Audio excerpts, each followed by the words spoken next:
Vamos a trabajar en este último teórico sobre la unidad número 5 del programa. Es una unidad en la que nosotros focalizamos nuestra atención en la teoría sociohistórica de Lev Vygotsky, ¿sí? Algunas de estas cuestiones las hemos estado trabajando en la clase anterior, ¿sí? Por ejemplo, ya hemos hablado un poquito del contexto histórico-político en el cual surge esta teoría, el objeto de estudio, ¿sí? Tal como lo propuso Vygotsky. Hemos hablado un poquito sobre los procesos psicológicos elementales y los superiores, tanto en su origen como en su desarrollo, y hemos hablado también de los instrumentos de mediación simbólica, ¿sí? Las herramientas y los signos. Vamos a avanzar ahora con la última partecita del programa.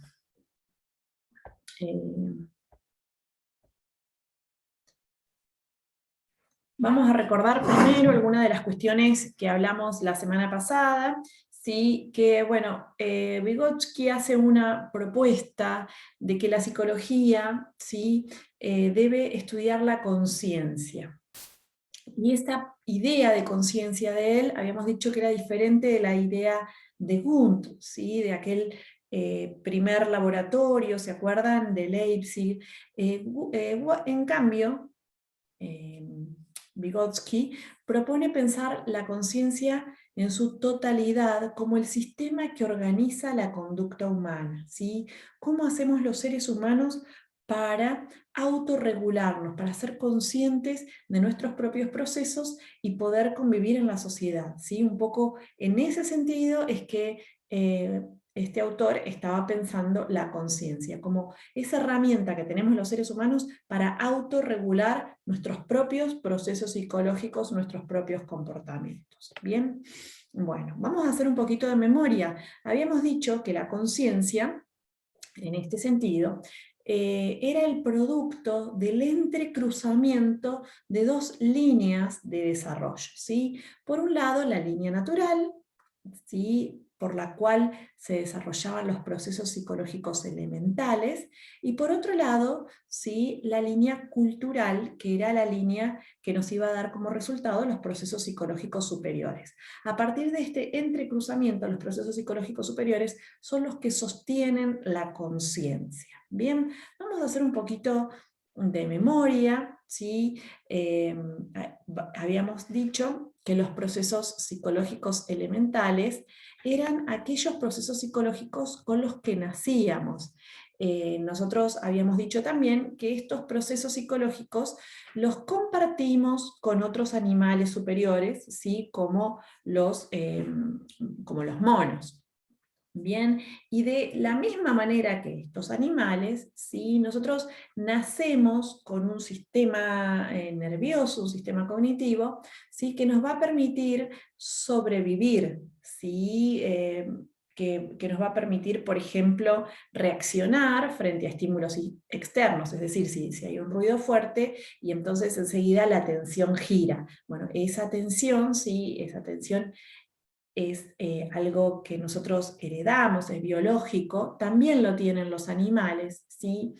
Y se dispara de una manera que es no consciente e involuntaria. ¿Qué significa esto? Primero, que yo no me doy cuenta, no tengo conciencia de que mi atención hizo ese giro, ¿sí? Y segundo, que no dependen de mi voluntad. ¿Por qué no dependen de la voluntad? ¿O qué implica que no dependan de la voluntad? Bueno, que nos van a permitir sobrevivir, ¿sí? Por ejemplo, si hay un estruendo, entonces vamos a girar nuestra atención, ¿sí? Hacia ese estímulo muy fuerte, ¿sí? Y eso nos va a permitir rápidamente accionar y de esa manera vamos a poder salir de la situación, ¿sí? Ponernos a resguardo. Bien. Por otro lado, decíamos que para que si alguien dejara pasar los procesos psicológicos elementales y no hubiera allí un contexto social y cultural, no llegaríamos a ser los que somos, no llegaríamos a tener los procesos psicológicos que hoy tenemos. ¿Por qué? Porque estos procesos psicológicos dependen de esta línea de que esa línea que veníamos contando recién de origen natural se cruce con una línea cultural, ¿bien? Una línea cultural de desarrollo. Y entonces, cuando estas dos líneas se cruzan, ¿qué es lo que sucede? Empiezan a aparecer, ¿sí?, otras posibilidades en nuestros procesos psicológicos. Y fíjense que todo el tiempo estamos hablando de procesos psicológicos, de cosas que ocurren en nuestra mente, y no de cosas que ocurren a nivel del cuerpo, ¿sí? El hambre, la sed, el frío, son procesos de nuestro cuerpo. Nosotros estamos hablando ahora de procesos psicológicos, como vimos la semana pasada: atención, memoria, lenguaje, ¿sí?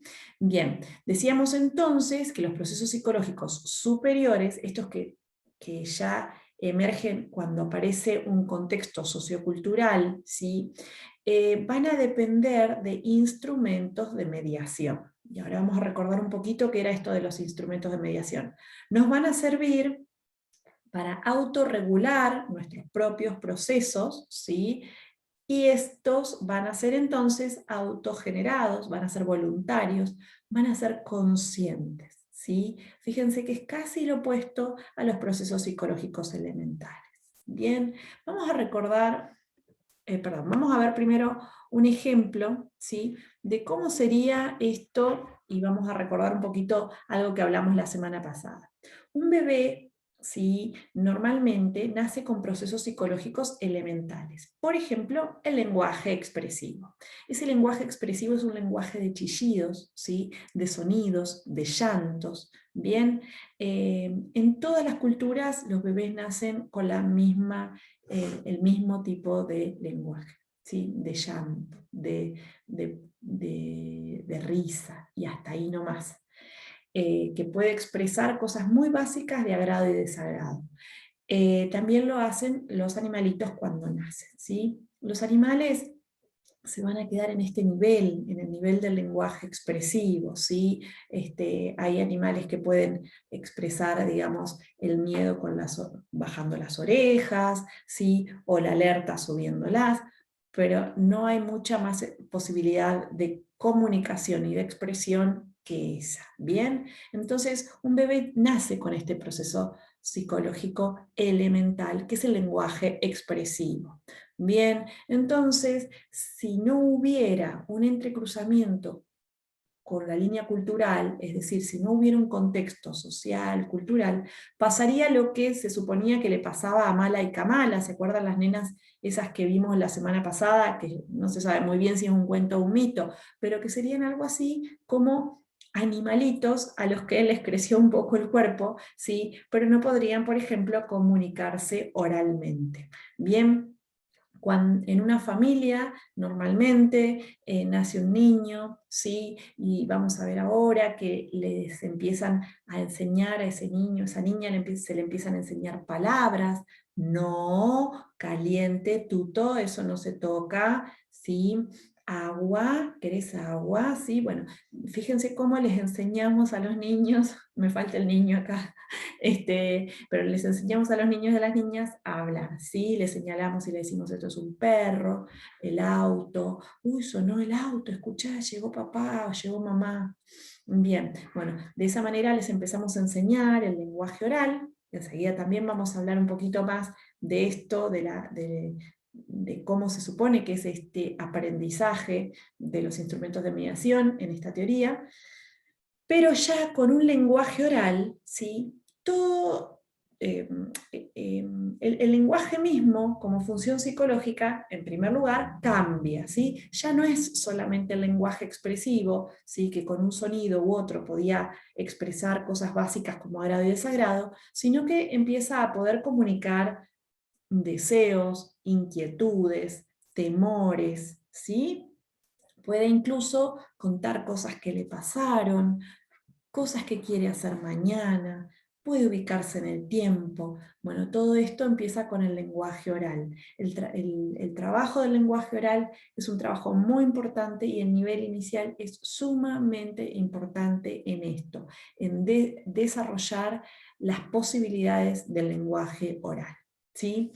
Ya cuando un niño va a una escuela, empieza a aprender, ¿sí?, la lectoescritura, el lenguaje escrito, ¿bien? Y el lenguaje escrito le va a permitir a un niño, ¿sí?, poder desprenderse de la capacidad de la memoria, ¿sí? ¿Por qué? Porque entonces puede dejar, por ejemplo, una carta o escribir una carta y comunicarse con alguien que está lejos, ¿sí? O a veces de una generación a otra. Es decir, el proceso psicológico superior avanzado, que depende de una enseñanza sistemática, ¿sí?, que no alcanza con la familia, no alcanza normalmente con el contexto más informal, sino que necesita una enseñanza sistemática, alguien que siga pasos y vaya desarrollando, que el niño practique las letras, los sonidos, la escritura, bien, la correspondencia entre ese sonido y esa letra. Bueno, esto va a permitir, ¿sí?, un salto a nivel del lenguaje, porque ese lenguaje ya va a ser menos dependiente del contexto, ¿sí? Normalmente el lenguaje oral es más dependiente en el sentido de que el niño tiene que tener las cosas cerca, ¿sí?, para poder hablar de esas cosas. Bien, en cambio, en el lenguaje escrito se puede dejar una explicación y la explicación puede quedar solita en el tiempo, digamos, y otra persona la lee y la puede entender. Por eso decimos que los procesos psicológicos superiores avanzados son descontextualizados o menos dependientes del contexto. Bien, fijémonos que ¿qué pasó con el lenguaje? Dijimos, el bebé empezó con un lenguaje expresivo, luego una vez que hay una familia, un contexto sociocultural que permite la emergencia del lenguaje oral, el lenguaje se revoluciona, ¿sí? Y acá la idea de Vygotsky no es que el aprendizaje, el desarrollo no es lineal, sino que sufre revoluciones, se revoluciona y cambia por completo las posibilidades del lenguaje, de ese primer lenguaje expresivo al lenguaje oral, ¿sí?, que es un proceso psicológico superior, pero rudimentario, y luego al proceso psicológico superior avanzado, que es el lenguaje escrito. Vamos a ver otro ejemplo, también un poquito lo habíamos hablado la semana pasada. ¿Qué pasa con la memoria? Bien, un bebé tiene un proceso psicológico elemental que es la memoria de reconocimiento, ¿sí? Es decir, ¿qué es reconocer algo? Me ponen algo acá y me dicen, ¿esta crema es tuya? Y entonces yo la miro y digo, ah, sí, sí, es mi crema. La reconocí como mi crema, ¿sí? Reconozco que esto es una cartuchera, reconozco que esta es una cajita que me trajeron de regalo. Reconocer algo significa cuando el objeto, ¿sí?, está presente, entonces mi memoria encuentra coincidencia con lo que yo tenía guardado. ¿Bien?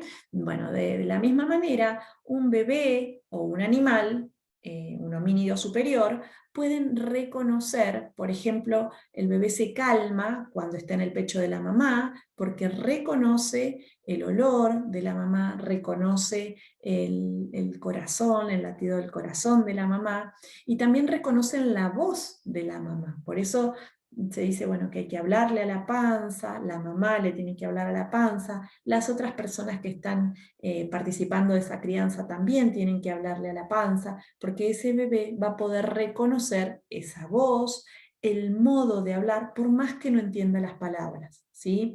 Entonces, bueno, esto tienen los bebés cuando nacen, un proceso psicológico elemental, que es una memoria de reconocimiento, a través de la audición, a través del olfato, ¿sí? Sabemos que la vista es un poco más tardía, ¿sí? Va a aparecer después, la posibilidad de ver, pero sí hay posibilidad de escuchar y sobre todo de reconocer por el olfato. Bien, cuando un niño, ¿sí?, empieza a adquirir, ¿sí? Y vamos a ver que este adquirir también lo vamos a reformular enseguida, ¿sí? A, a- a- a tener algunos instrumentos de mediación, como son las palabras, empieza a tener una memoria que es una memoria de evocación. Ya no necesita el objeto para que el recuerdo se dispare, sino que solo, sí puede, o sola, puede traer a su mente ese recuerdo. Esto es evocar, traer un recuerdo que estaba guardado, ¿sí?, a la conciencia. Entonces, esa niña, por ejemplo, se puede acordar de una pelea que tuvieron sus padres ayer, ¿sí? Entonces, podría decir, esa nena hoy, ¿sí? Bueno, ayer yo quería ir a tal lado, pero me acuerdo que mis papás estaban peleando y no me animé a pedirles que me llevaran, ¿sí? Entonces está evocando un recuerdo de algo que pasó ayer. Fíjense, y acá enseguida vamos a trabajar también el tema del lenguaje, ¿sí? Cómo ayuda el lenguaje. Y por otro lado, ¿sí?, cuando aparecen los procesos psicológicos superiores avanzados, estos que necesitan de la escritura, ya podemos tener una memoria que utiliza soportes externos. La semana pasada en la clase ustedes me decían que usaban las apps de los celus, ¿sí?, para recordar cosas. Bueno, estos son soportes externos en esta teoría, ¿sí?, y amplifican la posibilidad de la memoria. Entonces, mi memoria ya no dependo exclusivamente de lo que está en mi mente, sino que puedo dejar una notita para acordarme de algo, ¿sí? O puedo hacer una lista para ir al súper, o puedo ponerme la app, ¿sí?, que me señale cuándo tengo que sacar el turno para el médico. Bien, entonces vamos a volver sobre la idea de lo que decíamos recién sobre el lenguaje. Fíjense lo que pasa con la memoria. La memoria se revoluciona y va y se va transformando, ¿sí?, a medida que ese desarrollo avanza, siempre y cuando, dijimos, haya unos procesos psicológicos elementales al principio y luego un contexto social y cultural que permita, ¿sí?, que el niño o la niña se apropien de estos instrumentos de mediación. Bien, entonces pasaríamos de una memoria de reconocimiento solamente a incluir memoria de evocación y a incluir una memoria que utiliza soportes externos. A ver, no desaparecen los anteriores, se revoluciona y se incluye siempre lo anterior.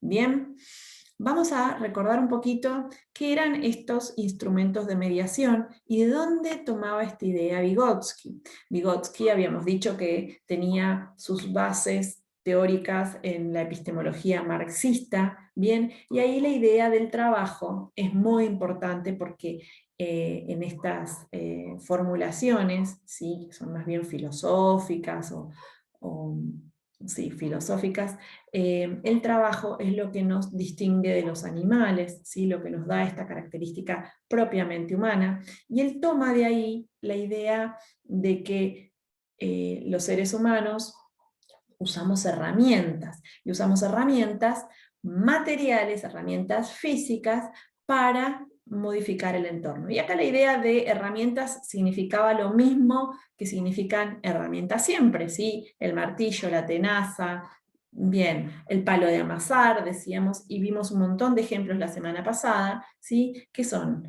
instrumentos para modificar el exterior. Bien, ahora los seres humanos también hemos generado, ¿sí?, otros instrumentos que son los signos o símbolos, ¿sí?, que van a modificar la conciencia, que van a modificar los propios procesos psicológicos. Bien, ahora vamos a ver cómo ocurre esto. Bueno, primero que nada, yo les decía más temprano, ¿sí?, que los instrumentos de mediación simbólica no es que se entreguen de una generación a la otra, sino que se interiorizan, ¿sí? Y fíjense las fotografías en las que estoy ahora, ¿sí?, en las que siempre hay un adulto o una persona que tiene mayor conocimiento y otra persona que es un niño, ¿sí?, o una niña que tienen normalmente menor conocimiento. Bien, ¿Cómo se interiorizan los instrumentos de mediación simbólica? Bueno, hay una ley que se llama la ley de doble formación o ley genética general del desarrollo cultural. Y dice que todo proceso psicológico aparece dos veces, ¿sí? Primero a nivel o en el espacio interpsicológico. En estas fotografías que teníamos recién, sería en el espacio, por ejemplo, entre el abuelo y el nieto, ¿sí? O entre el niño y la madre. En el espacio entre ellos aparece la primera vez, ¿sí? Una función psicológica. Bien, y luego dice, cuando el adulto ya no está, el niño, ¿sí? En el niño, a nivel intrapsicológico, vuelve a aparecer esa misma función psicológica. Bien, entonces, volvamos a repetir. ¿Qué dice la ley de doble formación o la genética general del desarrollo? Que toda función psicológica aparece dos veces. La primera en el espacio entre, ¿sí? La persona que tiene mayor conocimiento y la que tiene menor conocimiento, y luego vuelve a aparecer por segunda vez a nivel intrapsicológico. Bien, entonces, vamos a suponer, ¿sí?, que hay una mamá y una niña, ¿sí?, y estamos con el tema del lenguaje, decíamos recién. Bueno, ¿y cuáles son ahí los instrumentos de mediación simbólica? Las palabras, ¿bien? Entonces, las primeras veces las palabras aparecen entre ellas, ¿sí? Entre la mamá y la niña, ¿bien? Y ahora enseguida vamos a ver otro ejemplo, ¿bien? Luego van a aparecer esas mismas palabras, el lenguaje, a nivel intrapsicológico, haciendo o modificando la propia mente, la propia posibilidad de la memoria, la conciencia y la autorregulación. Bien, ahora vamos a poner algunos ejemplos y enseguida vamos a volver sobre estas ideas. Una pequeña aclaración que yo les quería decir es que cuando decimos por primera vez aparecen en el espacio interpsicológico, es lo mismo que intersubjetivo. Esto depende un poquito de qué texto lo veamos o de qué autor, ¿sí? Y lo mismo con intrasubjetivo o intrapsicológico, son sinónimos. Bien, vamos a ver un ejemplo, ¿sí?, que toma Vygotsky y que ustedes trabajaron en el práctico, que es el ejemplo del gesto de señalar. Bien, normalmente un bebé que quiere alcanzar un juguete, acá en el ejemplo Vygotsky dice que es un niño de más o menos 8 meses, que quiere alcanzar el juguete, ¿sí? Llama la atención de la madre se acerca y dice, ah, estás tratando de alcanzar tu osito de peluche, ¿este es el que querés? ¿Este es el que querés? ¿Sí? Y entonces el niño, ¿sí?, consigue el objeto, ¿sí?, a través de señalar. Bien, entonces en la primera vez apareció entre la mamá y él, ¿sí? Si no estuviera la mamá y él haciendo el intento de agarrar y la mamá dándole un significado a ese comportamiento, ese gesto, ¿sí?, no aparecería la primera vez en el espacio interpsicológico, ¿sí? Si no hubiera dos, no hay espacio interpsicológico. Luego, ¿sí?, el niño, ¿sí?, va a interiorizar ese signo.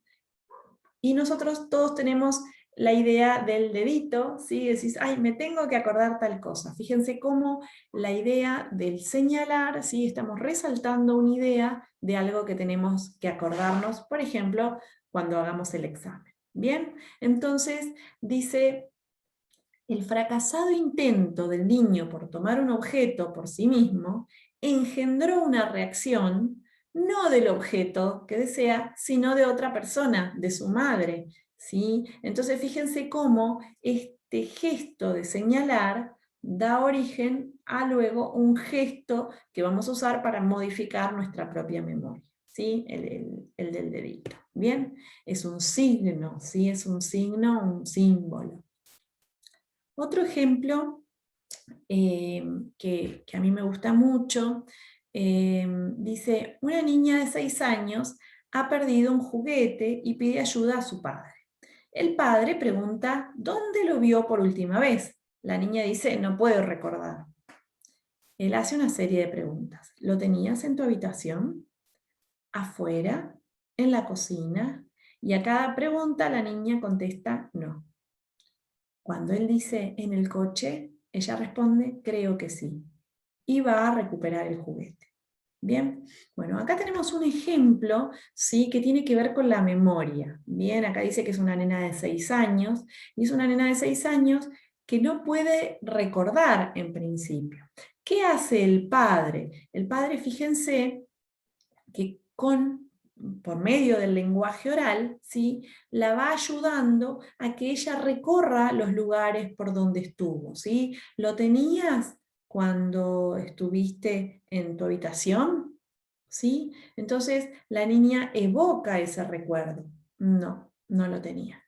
Cuando estabas afuera, no, no lo tenía. Fíjense cómo él va haciendo o va modificando, ¿sí?, el modo de recordar de la niña, y luego la mayoría de las personas, ¿sí?, luego aparece este modo de recordar sin que tengamos el padre ahí que nos haga pasar por todos los lugares. Y decimos, ay, ¿cómo llegué acá sin el celular? ¿Lo tenía recién cuando estuve en la cocina? No, no, no, me lo tengo que haber dejado en el auto, ¿sí? Entonces fíjense cómo intrapsicológicamente hacemos el mismo recorrido que tal vez un adulto nos enseñó a hacer para recordar. Bien, entonces acá tenemos otro ejemplo de una función psicológica. En este ejemplo es la memoria, que aparece 2 veces. Primero, cuando el papá está haciendo recordar a la niña, ahí es intersubjetivo o interpsicológico. Luego, cuando pasa el tiempo, ¿sí?, o la niña está sola y tiene que buscar algo que perdió, y se va a acordar este modo, ¿sí?, de irse haciendo las preguntas e irse respondiendo hasta que encuentre, ¿sí?, o tenga una pista de dónde tiene que ir a buscar. Bien, acá yo quisiera hacer una aclaración, ¿sí? A veces a la internalización también se le dice interiorización, ¿sí? Pero lo que no es de ninguna manera, ¿sí?, es un proceso lineal.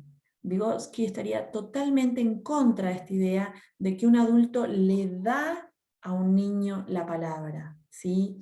Fíjense en este ejemplo, ¿sí?, yo lo puse en estos términos más gráficos, de que la mamá le da agua. Bueno, con los signos y con los instrumentos de mediación simbólica no ocurre esto de que se le da al niño, no se le transmite, sino que acuérdense que los instrumentos de mediación son reconstruidos de alguna manera por el niño a través de este proceso que es la internalización. Y va a seguir una ley, un mecanismo. ¿Cuál? Este de la doble formación, de que va a aparecer siempre 2 veces. Primero en el espacio intersubjetivo, ¿sí?, y luego en el espacio intrasubjetivo.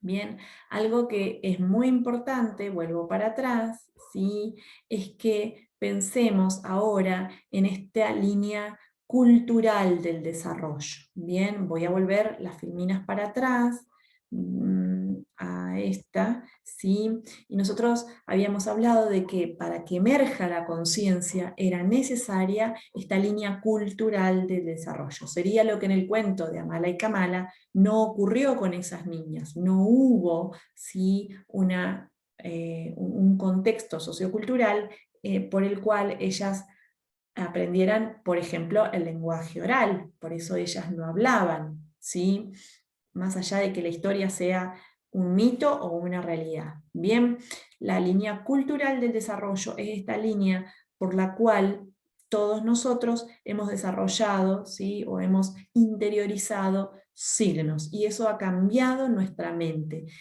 ha cambiado nuestras posibilidades de expresarnos, de pensar, de atender, ¿sí? Todos los procesos psicológicos están modificados, ¿bien? Y también esto tiene que ver con que a ver, en cada cultura los signos son distintos y por eso a nivel del lenguaje oral, ¿sí? El lenguaje oral va a ser distinto, las palabras van a ser distintas, el lenguaje escrito también va a ser distinto.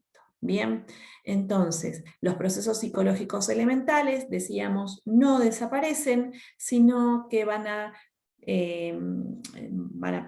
ser la base, ¿sí? Condición necesaria, dijimos, pero no suficientes. No se van a desarrollar por sí solos hacia los procesos psicológicos superiores, sino que los procesos psicológicos elementales luego esta línea de desarrollo se va a cruzar con esta línea cultural de desarrollo y esto va a ser revolucionario, ¿sí? Esto es lo que ha generado estas mentes que tenemos ahora, los seres humanos, que podemos ser conscientes de nosotros mismos, que podemos autorregular nuestro comportamiento y nuestros propios procesos, ¿sí? Vuelvo entonces a estas ideas. Los procesos psicológicos superiores son conscientes, autogenerados, usan instrumentos de mediación, los signos y los símbolos, ¿sí? Y nos ayudan a autorregular nuestra conciencia, nuestro propio comportamiento. ¿Bien? Bueno, ahora sí, vamos a mirar, ¿sí? Un poquito el último de los temas propios de la teoría, ¿bien? Y habíamos hablado, bueno, de que a Vygotsky le interesaba como objeto de estudio la conciencia, y respecto de este objeto de estudio, él consideraba que necesitábamos conocer el origen, el desarrollo, ¿sí? Que es lo que hemos venido hablando hasta ahora, y luego cómo se relacionan, cómo son interdependientes estos procesos psicológicos entre sí. Bien, y en el caso de Vygotsky, lo que él más estudió fue esta interrelación entre lenguaje y pensamiento, que es algo que yo de alguna manera ya venía desarrollando en esta clase. Bien, el lenguaje tiene una función expresiva y comunicativa para con otros. Bien, y el pensamiento, ¿sí? En su versión más rudimentaria, ¿sí? Es la forma de resolver problemas prácticos. Ahora, ¿qué ocurre cuando la línea natural se cruza con la línea cultural, se interiorizan los signos, ¿sí? Los instrumentos de mediación simbólica?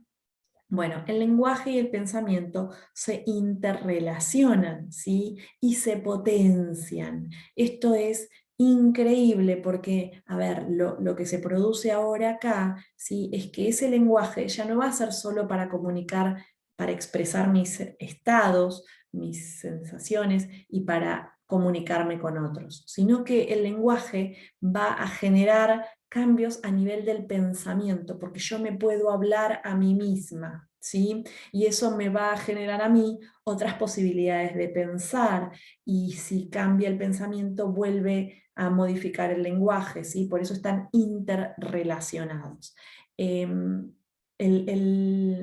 Vygotsky habló de que los procesos psicológicos superiores están interrelacionados, y esto es algo, bueno, mucho más extenso, que no vamos a llegar a ver acá con mucho detalle, ¿sí? Pero fíjense que es una característica netamente humana, ¿sí? Esta posibilidad de hablarnos a nosotros mismos y de alguna manera, por ejemplo, calmarnos, ¿sí? Bueno, a ver, no pasó nada, fue un susto, yo pude salir de esa situación, entonces me puedo calmar, me puedo relajar, ¿sí? Entonces me estoy hablando a mí misma y estoy regulando mis propios procesos psicológicos, ¿sí? No estoy pensando, uy, tengo que hacer algo al respecto, tengo que salir a buscar algo para defenderme. No, digo, no, fue solamente un susto, ¿sí? Ya pasó, no pasó nada, no hubo consecuencias, me puedo relajar a mí misma, ¿bien? Por eso, y acá vamos a retomar, la segunda definición de cómo entiende Vygotsky la conciencia. Y dice que es una comunicación social, pero con uno mismo. ¿sí? Entonces la conciencia, habíamos dicho más temprano, vamos a buscar la primer filmina, ¿sí? En la que pusimos esta primera definición. Decíamos, la conciencia es el sistema que organiza la conducta humana, que permite regularla, ¿bien? No es como la conducta de los animales, sino que es una conducta, ¿sí? O un comportamiento, la conciencia implica un comportamiento autorregulado, ¿bien? ¿Cómo? Mediante la comunicación con uno mismo. ¿Cómo nos comunicamos con nosotros mismos? Bien, mediante pensamientos que de alguna manera son lenguaje, ¿sí? Ese es el lenguaje para nosotros mismos.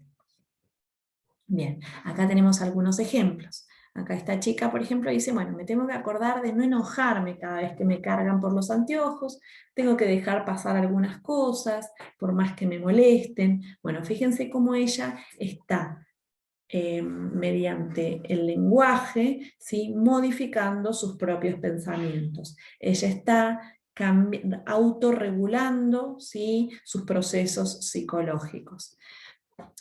Otra forma, ¿sí? que tenemos, ¿sí? de modificar nuestros propios pensamientos y la capacidad de la memoria, ¿sí? Es jugando con el lenguaje, y acá tenemos un ejemplo de armar una mnemotecnia, ¿sí? Las mnemotecnias, por ejemplo, este es para aprenderse los nombres de los huesitos de la mano, ¿sí? Entonces, la mnemotecnia acá es: esta señorita pide pizza, traigan, traigan, que huele grandioso. Bueno, y es para, yo tendría que aprenderme la primera sílaba, fíjense, de cada una de las palabritas, ¿sí? Y cada sílaba de esas me va a significar a mí, ¿sí? Uno de los huesitos. Entonces tengo, es de esta, escafoides, la C de señorita es semilunar, bueno, y de esta manera aprendemos, ¿sí? O recordamos bien algo que normalmente nuestra mente no alcanzaría a hacer. Entonces fíjense, en este ejemplo nosotros vemos cómo mediante el lenguaje y el juego con las palabras, porque en realidad esto es un juego de palabras, ¿sí? Se está amplificando la posibilidad de la memoria, porque si no, aprender todos esos nombres de todos esos huesitos sería algo difícil, ¿sí? Otro ejemplo que tenemos es para aprender los días, los meses que tienen 30 y los 31, ¿sí? Entonces normalmente todos tenemos alguna mnemotecnia que tiene que ver con los huesitos de las manos, ¿sí? Por ejemplo, enero, febrero, marzo, abril, ¿sí? Entonces, bueno, ahí vamos marcando los que tienen 30 y los que tienen 31, ¿sí? Y bueno, fíjense, esto es un signo, ¿sí? Hicimos de nuestra propia mano un signo, bien, o símbolos, bien, para recordar algo que normalmente nos olvidaríamos, ¿sí? Esto que decimos siempre, ay, ¿Julio tiene 30 o tiene 31? Espera que me fijo, ¿sí? Hacemos toda la mnemotecnia y nos damos cuenta si tiene 30 o 31. Julio tiene 31. Bien, por último, vamos a volver un poquito sobre el tema de qué metodologías utilizó Vygotsky para sus estudios. En realidad, Vygotsky propuso lo que trabajamos la semana pasada, que tenía que ver con el materialismo histórico, con considerar todas las condiciones, ¿sí?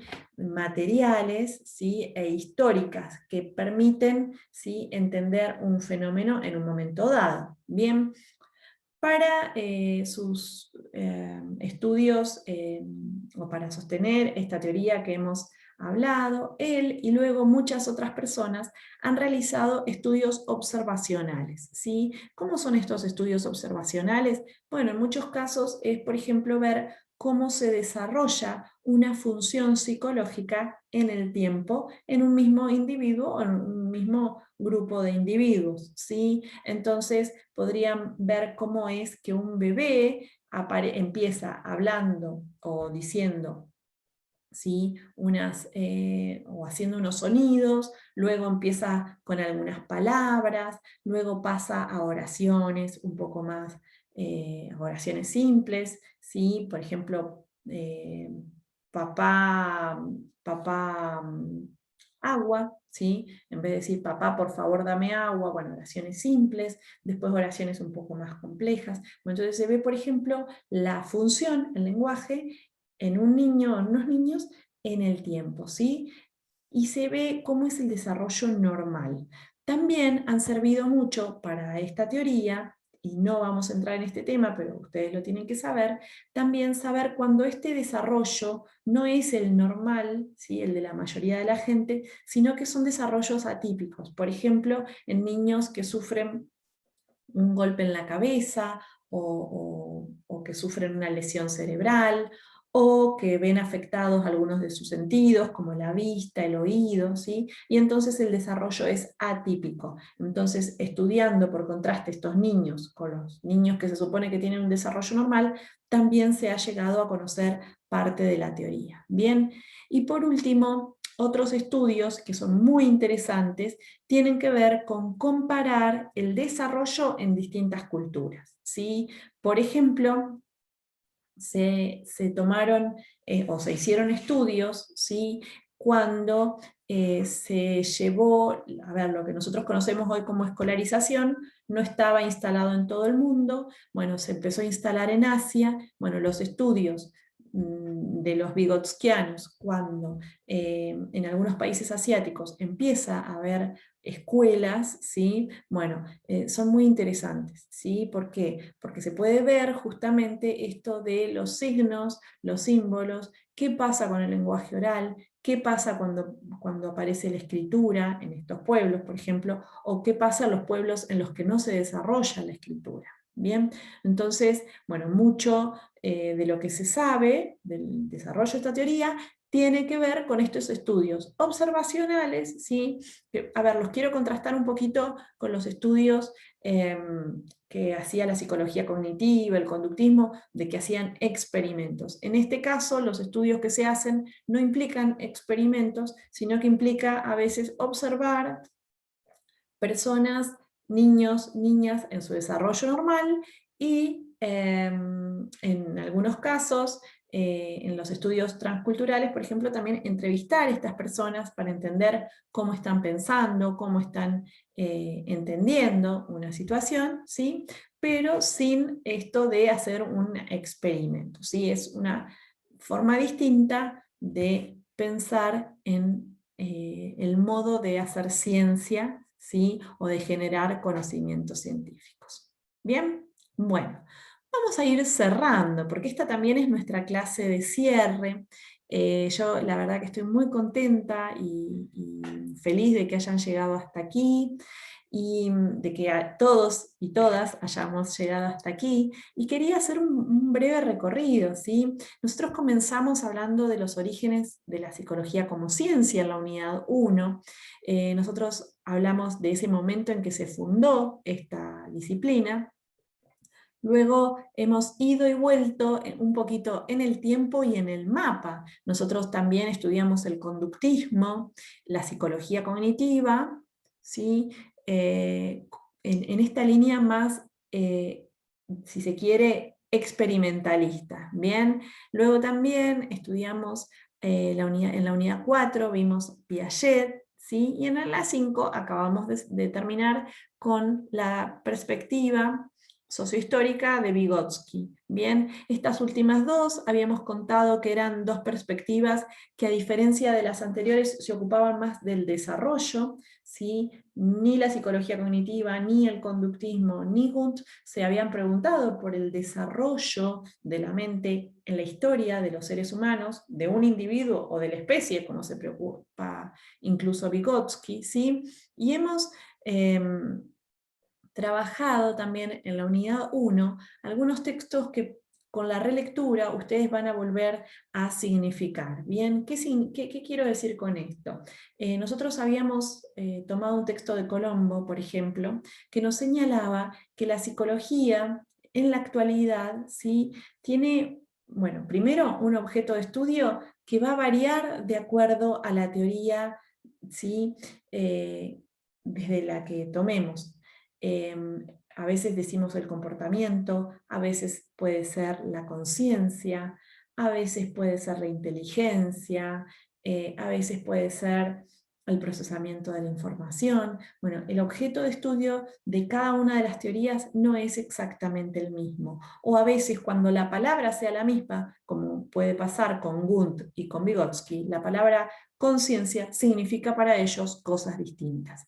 Estudiar psicología, por eso, es un poco complicado, porque tenemos que entender todo este panorama. La psicología, dice Colombo, al momento actual, no tiene una teoría unificada y coherente, sino que son como muchas teorías, ¿sí? Y cada una mira el ser humano, ¿sí?